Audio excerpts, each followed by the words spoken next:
this started back once upon a time, back in 2008, and that's when TransCanada Corp first proposed this extension of the Keystone pipeline. And now this pipeline would carry hundreds of thousands of barrels of bitumen from Alberta through into the United States. And this is the proposed extension that we're looking at here, would go through Alberta, through Saskatchewan, and then down into Texas as well, and that's where it would end up. Now, Nebraska, we'll want to remember that because that has been a point of contention along the way in the story of the Keystone pipeline. But let's go to 2009. So after it was proposed, this is when really the review started and it started being studied. It's also when opposition began to emerge. This is when landowners were being spoken to. This is when environmental studies and assessments were also being done. And so it is when the debate emerged really about whether or not this would be a good project on all fronts. Now, moving again to March 2010, that's when the National Energy Board, Canada,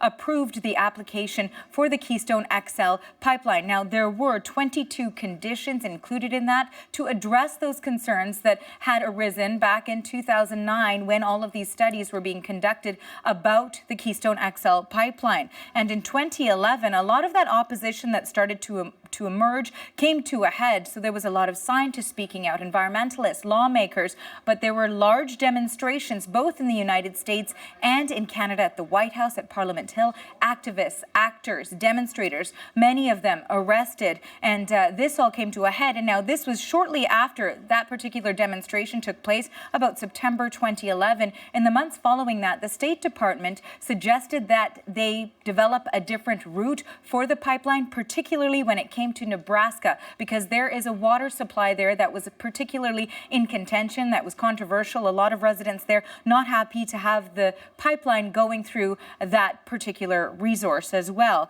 It was also shortly after those protests that in 2011 a bill was passed that suggested Obama had 60 days to make a decision on the Keystone XL pipeline.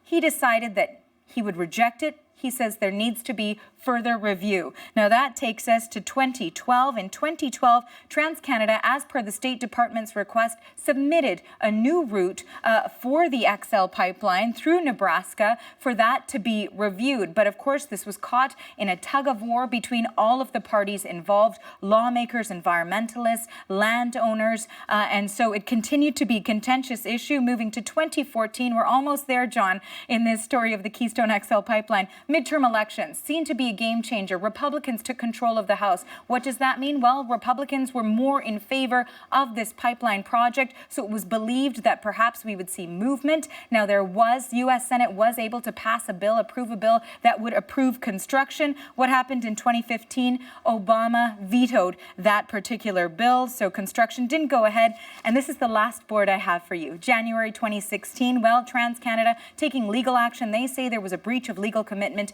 to NAFTA by U.S. President Barack Obama's, former U.S. President Barack Obama's actions to veto the pipeline. But now here we are today, and President Trump is taking different actions.